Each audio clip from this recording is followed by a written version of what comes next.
Hi guys, welcome to this session in Microsoft Access. In this module, I want to show you how to get started with relationships. So I'm going to create a blank database and start from scratch.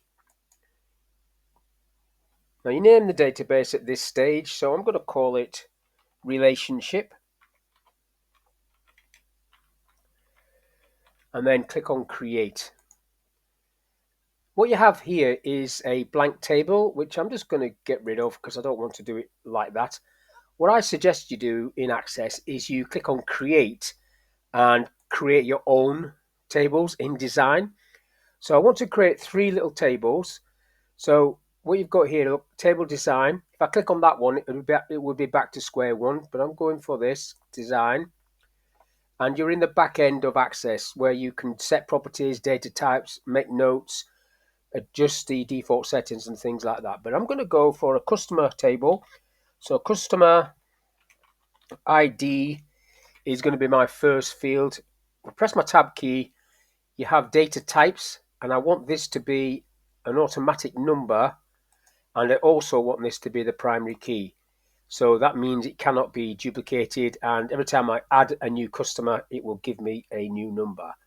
So then I'm going for customer name, and that's just going to be a text field. And then I'll just go for sector. I'm not going to do a load of fields because I want to go through the relationship. That'll be text as well. So text is defaulting at 255. If you don't think you're going to type that many characters, you can adjust that down the bottom here. So I'll probably say sector is not going to be more than 50. So I'll put that to 50. Same with customer name. Might be a bit longer depending how some of the NHS addresses in the UK are horrendously long, but probably not 255 characters long. So I'll leave it like that, and then I'm going to save this one. And you qualify tables with TBL, and just call it customers, like so. Now I'm going to close that and create another one. So create table design.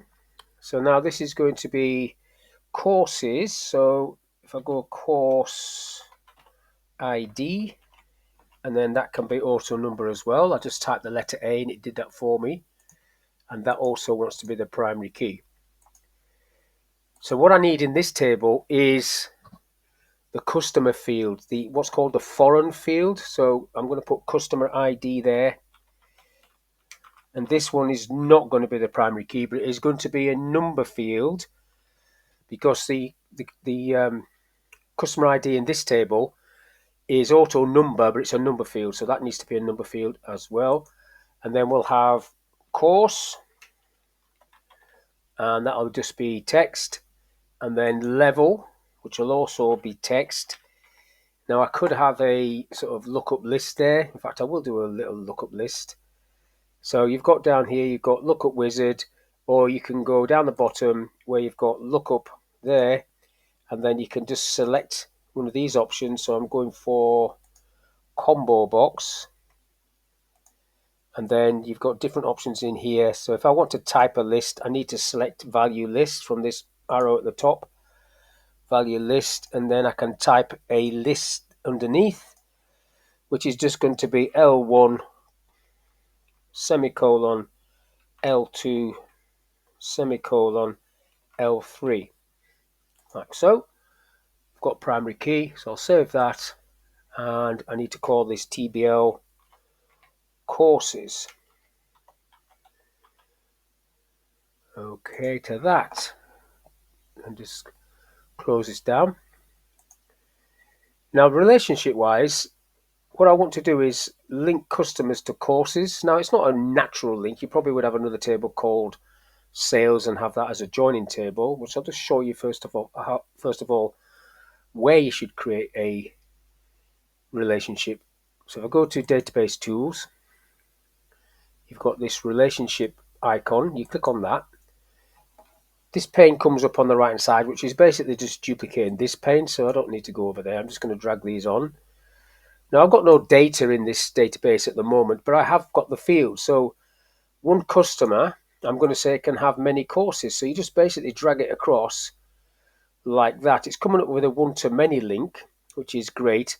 This tool here, enforce referential integrity, means that if I've got any data in this courses table, in fact, I've done that the wrong way around, actually. Let's just cancel that off. I want to go, it doesn't really matter. I want to go this way.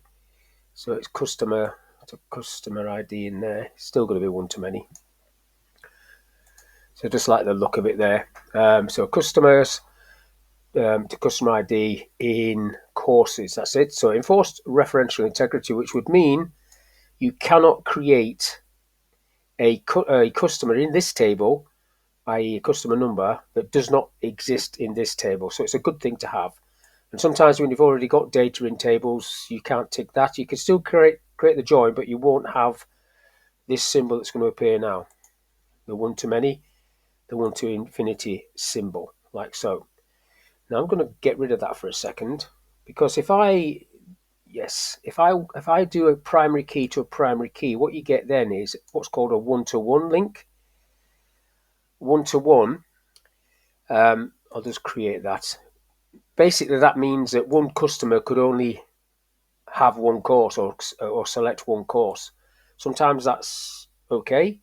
I don't want that though. I want one-to-many, so I'll pull that over to customer ID. One-to-many, enforced referential integrity, create. You get the one-to-infinity symbol, and then you save that. And then this database will now know that is the relationship that you've got. I'll close this window down for a second. I'll save it, just because I moved that. Now, what you can do is when you create queries, if I create a query, create query, query design, this one, if I add those tables, even though there's no data in, so you'll just see, as you add those tables in, it's remembering the relationship. So if you didn't do the relationship, you can do it in here. You can drag and drop. You can do it from here, but it's best, I think, to do it at database level, at the base level where I've just been, rather than each time you come into a query having to do the relationship every single time, which was slightly annoying. So I'm going to close that query down. So basically that's, no, I don't want to save it. That's how you create relationships and where you should create relationships. Now, obviously, that's just two tables.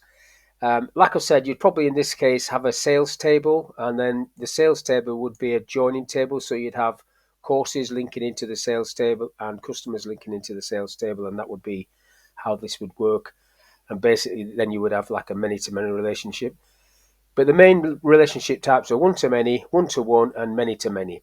But I've just shown you the two basic ones there, one-to-many and one-to-one, where it's a primary key to a primary key. So in the next session, I'll expand on this a little bit and start doing some queries with data in and look at what's called join types so you can see how that works. But that's all I want to talk about for now. So hopefully it's been of use. I'll catch you on the next one.